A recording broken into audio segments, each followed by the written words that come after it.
Praise the Lord. परमेश्वर की स्तुति हो। प्रोवर्ब्स चैप्टर 3 उसमें 5वां वचन लिखा हुआ है, Proverbs chapter 3 verse 5. Trust in the Lord with all your heart and do not lean on your own understanding. Proverbs chapter 3 वाक्य 5 में लिखा है, तू अपनी समझ का सहारा ना ले, वरन संपूर्ण मन से यहोवा पर भरोसा रखना। और इसी के पैरेलल में जैसे अपना कल बाइबल स्टडी हुआ था, जेम्स चैप्टर 1 और उसका 5वां जो वचन है उसमें कहा गया है कि परमेश्वर से मांगेंगे तो उसके पास विपुलता से है और वो बिना उलझना से आपको दे सकता है। So yesterday we were having a Bible study and there was a verse which is parallel to this verse in Proverbs, and that was in James chapter 1 verse 5, wherein it says that if any one of you lacks wisdom, you should go to God and ask, who is able to give you willingly and without any reproach. इसका मतलब ये होता है कि हमें पहले ये decide करना है कि हमें क्या करना है। This means that first of all we need to decide what do we want or what do we want to do. Bible कहती है कि one cannot serve two masters। Bible is clear and it says that one cannot serve two masters. तो ये दो master कौन है? So who are these two masters? एक तो परमेश्वर है, One is God, और दूसरा मेमन है। the other is mammon. और हमें अपना फोकस क्लियर करना है कि हमें परमेश्वर के पीछे जाना है या मेमन के पीछे जाना है। And we need to be clear to ourselves whether we are going to follow God or we are going to follow mammon in our lives. 5वां वचन क्लियरली कहता है कि हम यदि परमेश्वर से मांगेंगे तो वो हमें विजडम देगा। Chapter verse 5 very clearly states that if we ask God for wisdom, He will give it to us. किस चीज़ का विजडम चाहिए? What kind of wisdom do we require? इस दुनिया में शांति से जीने का विजडम चाहिए। We require wisdom so that we can live peacefully in this world. Memon यानी पैसा, Mammon meaning wealth and money.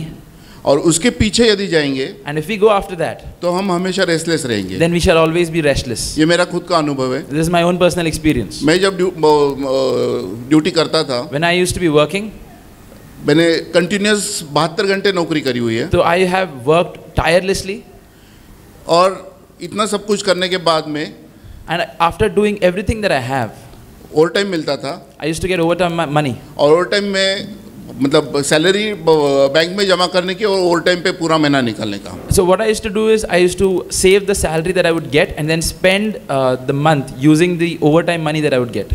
फिर उसके लिए चर्च भी नहीं जाने को मिला तब भी चलता था। So even if that means that I did not get to go to church, then that too was fine with me. क्योंकि पैसा बहुत ज़रूरी है। Because money was very important for me.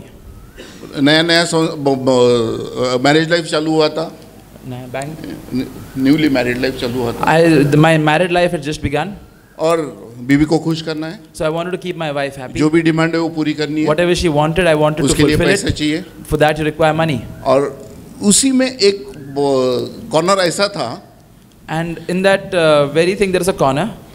यदि मुझे मेरे बीवी ने कभी किसी चीज़ के लिए वाई एंड व्हाट किया, That if my wife would ever stop me or ask me why and what concerning anything, तो मेरा गुस्सा 7वें आसमान पे चला जाता था। so that would mean that immediately my anger would just come out.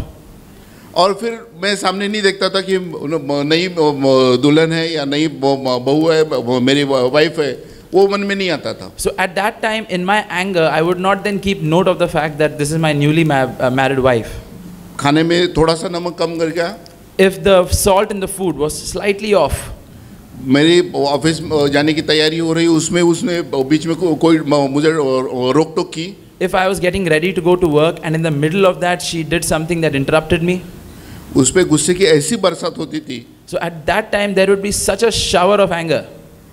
तो वो बेचारी समझ ही नहीं पाती थी कि क्या किया जाए। So she would not even know what to do in the situation. और आज हालत उससे बिल्कुल विपरीत है।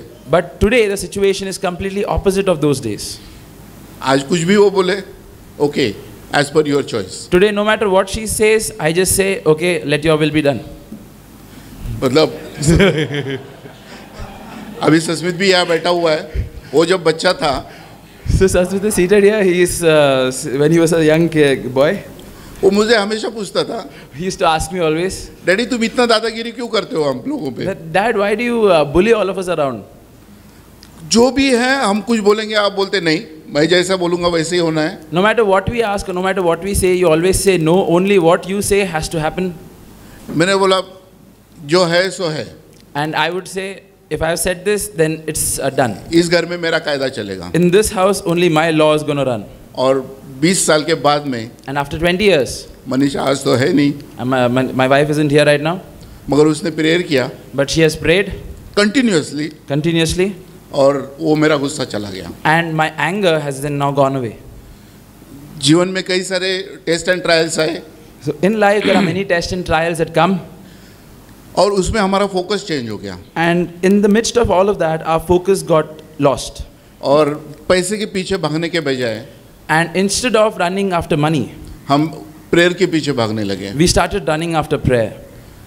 जो भी छोटी मोटी चीज़ होती थी, The smallest of things that would be there, हम लोग प्रेयर करते थे, we would start praying for it. और एक्सपीरियंस ऐसा होने लगा And our experience changed in such a way कि हमें कुछ भी नहीं करना पड़ता था, that we don't have to do anything.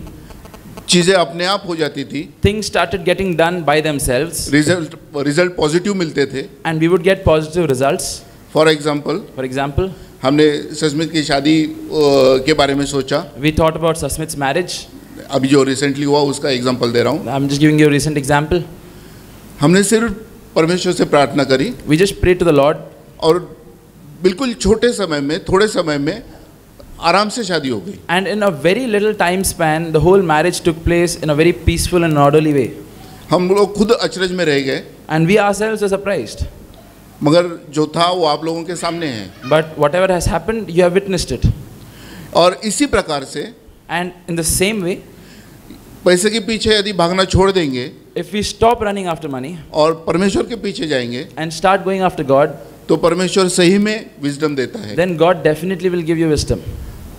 James chapter 3 James chapter 3, verse 16 and 17, verse 16 and 17, उसमें लिखा है, over there is written, यदि तुम दुनिया के पीछे, दुनिया के तरीके से जीना चाहोगे, if you want to live according to the ways of the world, तो तुम उलझन में रहोगे, then you will always you find yourself in confusion. और तुम यदि परमेश्वर के पीछे जाओगे, But if you go after the Lord, तो तुम्हें ऊपर का ज्ञान मिलेगा, then you will get heavenly wisdom, तुम्हें शांति मिलेगी, you will get heavenly peace, और तुम आराम से जिंदगी जी सकते and हो। you will spend your life on this earth in a very peaceful manner. तो choice is ours, So the choice is ours.